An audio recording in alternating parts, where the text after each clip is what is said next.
Have you ever been frustrated trying to pay for a service online? It can be confusing and time-consuming, especially if you're not a tech-savvy person. In this video, I'm going to show you how to pay for services on Vagaro. Vagaro is a popular online booking platform for businesses like salons, spas, and fitness studios. It's easy to use and offers a variety of payment options. Context. Before we get started, let's talk about why you might want to use Vagaro.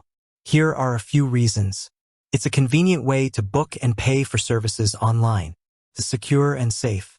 It offers a variety of payment options. It's free to use for businesses.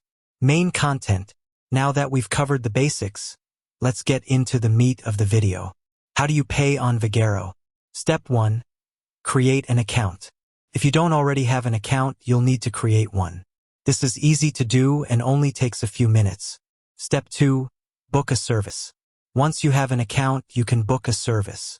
You can do this by searching for a business or service provider, or by using the Vagaro app. Step 3.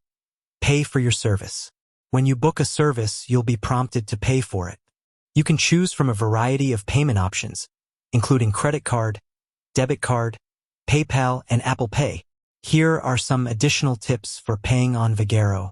You can save your payment information for future bookings. You can make payments for multiple services at the same time. You can view and manage your payment history in your account. Paying for services on Vagaro is easy and convenient. If you're looking for a secure and safe way to book and pay for services online, Vagaro is a great option. If you have any questions about how to pay on Vagaro, please leave a comment below. Thanks for watching. I hope this video has helped you learn how to pay for services on Vagaro.